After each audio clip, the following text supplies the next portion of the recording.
What's going on, guys? Mike Paletta here with Bassy Acwards TV, and today I want to go over what's hanging out over my shoulder right there. That is my brand new kayak rack that I made last weekend, and I want to show you guys exactly how I built it, how much it costs, and why I did it.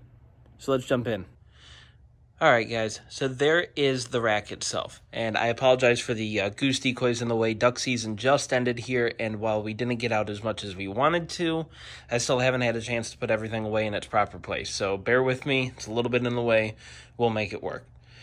So I was walking around work one day, and I was really thinking about ways that I could make the kayak storage cleaner in this garage, because if you think this is bad, it was an absolute disaster in here a week ago. So I wanted to not only make it cleaner, but I also wanted a way for that giant beast right there to go in the back of that giant beast right there in the easiest way possible. And that's where this rack was born. So what I did is I started off by making a frame, and I'll roll in the picture of the frame here. It's two 8-foot long boards, two 40-inch wide boards at the ends, and then I put two more support braces in the middle that are 40 inches wide. And you can see those support braces now run the entire way around this rack. And I did that so that way it would support the weight of these heavy kayaks, because let's be honest with ourselves, fishing kayaks aren't light unless you have a smaller one like the original Jackson Coosa or a Crescent Ultralight or something like that. But most of these kayaks are getting ridiculously heavy, and I love it on the water, but moving them sucks. Let's not kid ourselves. It's awful. So what I did, started with the frame, got that done, and then I laid one per rack, sheets of 40-inch by 8-foot long plywood, and I screwed those down into the frame itself.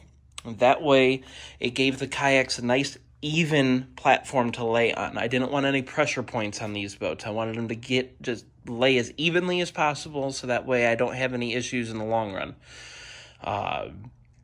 So we did that. I bought a couple just really cheap floor mats from Home Depot, and I think they were 4 foot wide by, 3 foot wide by 5 foot long, whatever it was, something like that. So I laid them out, and then wherever, it's going to get kind of hard to see here, but you can kind of see it. Once they kind of ran out of length, I just took another one, cut the next, screwed it all in place together, so now the mats are permanently there. They're not going to slide out with the kayaks. They're not going to, crinkle up whenever I slide them on. They are bolted in place. They're not going anywhere. And so that's basically this entire system. The risers that you see, same thing, 2x4 by 8-foot long boards that I cut to, I think the bottom is 32.5 inches. That's what it is.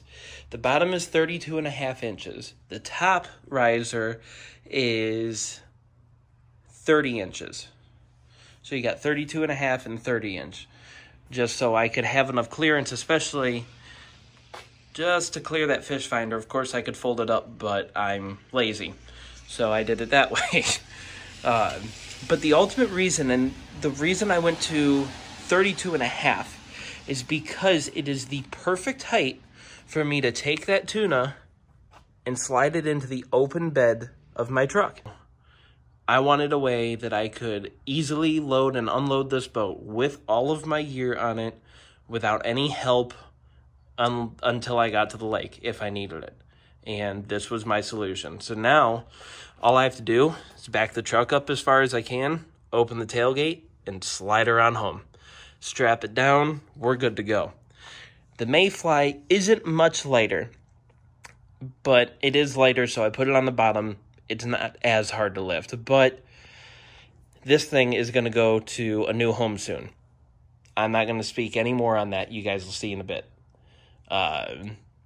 What's going underneath there won't be as bad. But so this, yeah, that's the basic layout. Now, one thing that I do want to mention, if you decide to build this, you have to do these support braces. These are 6-inch long, 45-degree angles cut on each side, and I have them on every single corner of this rack. So there's 16 of them in total. The reason I did that is because side to side, so laterally, this thing just wasn't that stable. Back and forth, man, this thing, it was rock solid when I put it together. It was great. But laterally, it kind of scared me. Now, this thing is rock solid in every direction. It supports my weight, or it supported my weight as it was without the support braces, but now I have zero reservations about the strength and durability of this rack. So let's head inside and I'll tell you guys exactly how much I spent on it and how I did it. But first, this is the funnest part.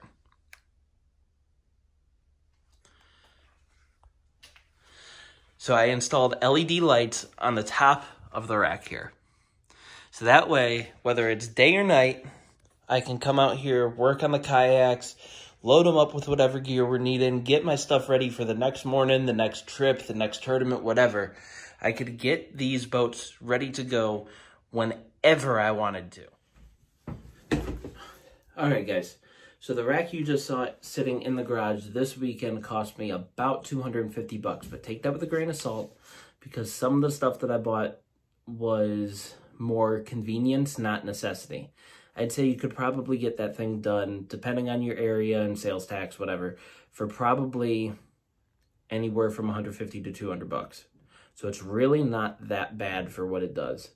It's not finished yet. A couple things I'd like to do. I still have 7 foot of rug, or the rubber mats, so I'm going to cut them and wrap them around all of the wood posts that are going vertically and just give the kayaks a little bit extra protection from getting beat up on the wood posts. These kayaks aren't cheap, guys. Take care of them. I don't know if you're like me and you beat them up on the water or if you baby them on the water, but my kayaks see enough as it is. I really don't need to keep beating them up, taking them in and out of the garage. So I'm going to do that is to hopefully just give a little bit more protection to the boats. Let's go over exactly what I used to build this. So I've got 16 2x4 by 8 foot long beams. I only used about 13 and a half of those. If you've watched the channel for any extended period of time, you know that I'm prone to accidents and mistakes. So I figured buy a little bit extra just in case. I would do the same thing over again, knowing now how much it took to build it. I would still buy the extra. I had 5 5x3 rugs, so I still got about 7 foot of those rugs left. Like I said, they're going to get wrapped around the posts, clean all that up. If I have any left, I don't know what I'll do with them. I'll find something. 84 wood screws, or a pack of 84 wood screws. I probably used about 70, roughly. Every single beam on that thing from the frame all the way up to the top is double screwed at least. The top tier where the big tuna sits is actually more like triple screwed in every beam that goes vertically and horizontally to make sure it had enough support for the weight of that kayak. And I'm not kidding, I would use that thing as a bunk bed for 2 fully grown men, and I would have no reservations that it would be able to take the weight. It's built like a tank. So if you're like me and you like to overbuild things, please do the proper bracing, use the proper amount of materials. If you've got a bunch of really light kayaks, like I was saying earlier, with like a Crescent Ultralight or an original Coosa, stuff like that, you might not need to go that crazy. But I overbuild things. I always have. I always will. So that's the way I just decided to do it. Last thing that I put on there was the LED puck lights. And those were sold in a 3-pack at Home Depot. What was the brand? Commercial Electric, I think, something like that. They were about 17 or 18 bucks a pack. So let's say roughly 30 bucks for the whole system you see there. One remote controls them, which was cool. They come with 2. Each pack comes with its own remote, but thankfully they're all on the same wavelength, so one controls them all. Save the other one, just in case something happens.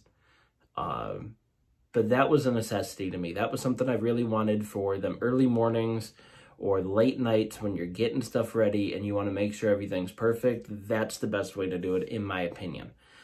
Yeah, of course, most modern garages have lights, and if you do a lot of work in your garage, you might even have a better system of lights than that one, but that makes it so regardless of what's going on in the house, if a storm comes through and knocks out the power, I can still see what I'm doing with them boats.